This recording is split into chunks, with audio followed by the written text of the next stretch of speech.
বাইতুল্লাহ তাওয়াফ করলে হাজী সাহেবরা 2 রাকাত নামাজ পড়ে, ওয়াজিব নামাজ, তাওয়াফের নামাজ। বুঝেননি? তো নবীজি তাওয়াফ করলেন, সাহাবায়ে কেরাম সাথে, ওমরেও সাথে। তাওয়াফের পরে 2 রাকাত নামাজ পড়বেন, ওয়াজিব।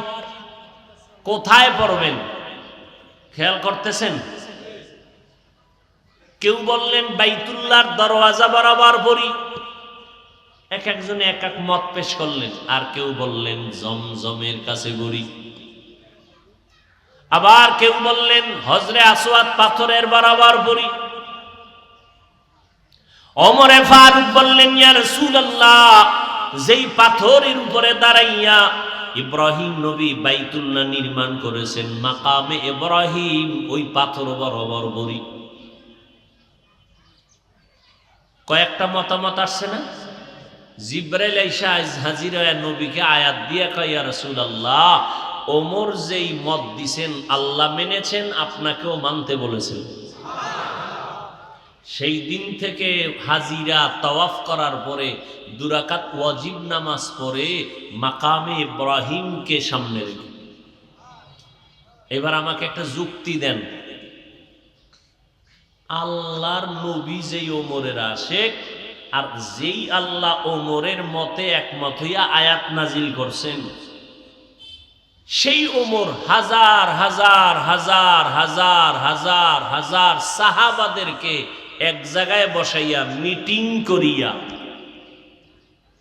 সিদ্ধান্ত নিলেন 20 রাকাত তারাবি মসজিদে নববীতে জামাতে হবে। সেদিন থেকে চলতেছে।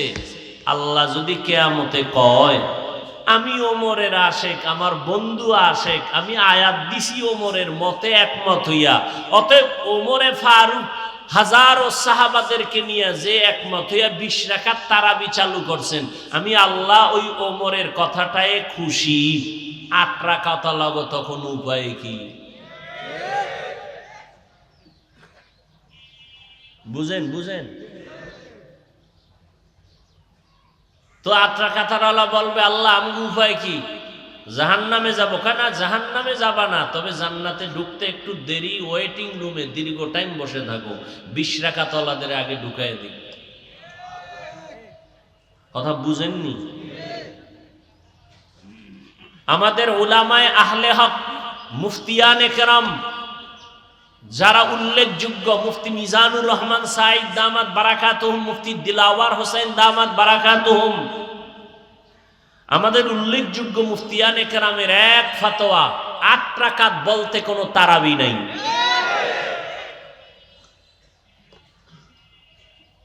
তারাবি 20 রাকাত।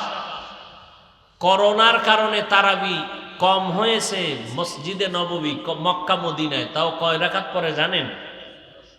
কয় রাকাত পরে জানেন না? 10 রাকাত। কয় রাকাত? ওই করোনার সময় একটু স্লো করছেন, তাও কত রাকাত পড়েন? 10। 8 রাকাত বলতে কোনো তারাবি নাই। আমাদের বাংলাদেশের সমস্ত মুফতিয়ানে কেরামের এক আওয়াজ, 8 রাকাত বলতে কোনো তারাবি নেই। রমাজানে নফলের সওয়াব কম না বেশি? বলেন। 1 নফল ফরজের সমান, 1 ফরজ 70টার সমান। তাহলে রমাজানে নফল কম হবে না বেশি? আপনি কম পড়েন কেন? মাজায় ব্যথা তো কম পড়েন কেন? বেশি পড়বেন, কম পড়বেন কেন? আর কোনো অসুস্থতা থাকলে কম পড়বেন, কিন্তু বাপ কেন ভিতরে ভাব আসবে কেন? ইবাদত কার জন্য করছেন? তা আমগুলোকে ভাব দেখেন কেন? ভাব দেখাইবেন আল্লাহর সাথে, যে আল্লাহ আমি কিন্তু পাওয়ারওয়ালা মুসল্লি, আমার 8 রাকাতের বেশি লাগে না, এতেই আমার জান্নাত রেডি। অতএব ভাব দেখাইবেন আল্লাহর সাথে। আমাকে 20 রাকাত ওয়ালাদের সাথে ভাব দেখেন কেন? তাহলে ইবাদতটা কি আপনি আমাদেরকে দেখানোর জন্য করছেন, আল্লাহর জন্য করেন নাই? কি আপনি 8 রাকাত পড়েন, 10 রাকাত পড়েন, এটা আপনার ব্যাপার, কিন্তু ভাব কেন? সালাম দেন না, দিলেও নেন না, বিষয় কি? ভাব কেন? কই আমরা তো আপনাদের 8 রাকাত ওয়ালাদের কাফের বলি নাই, সালাম দিছেন নেই নাই এমন তো হয় নাই। খারাপ আচরণ করি নাই। এই যে এতক্ষণ বয়ান করতেছি, 8 রাকাতওয়ালাদের সাথে আপনারা ঝগড়া করবেন, তারা মুসলমান না, নাউজুবিল্লাহ, এমন কিছু বলছি? আমাদের মুফতিয়ানে কেরামরা বলেছেন তারাবি 8 রাকাত নাই, কোনো দলিল নেই।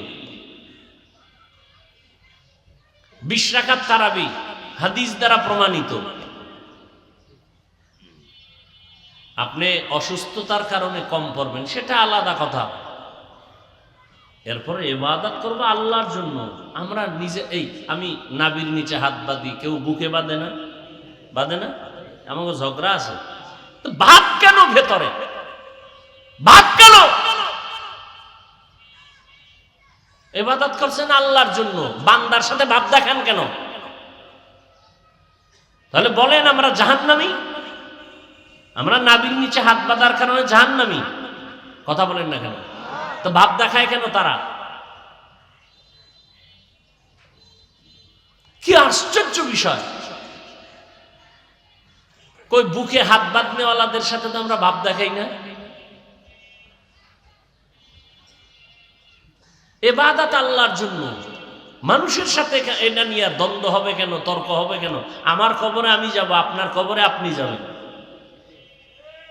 কথা ঠিক না? এটা নিয়ে দ্বন্দ্ব হবে কেন, দূরত্ব হবে কেন, হিংসা হবে কেন?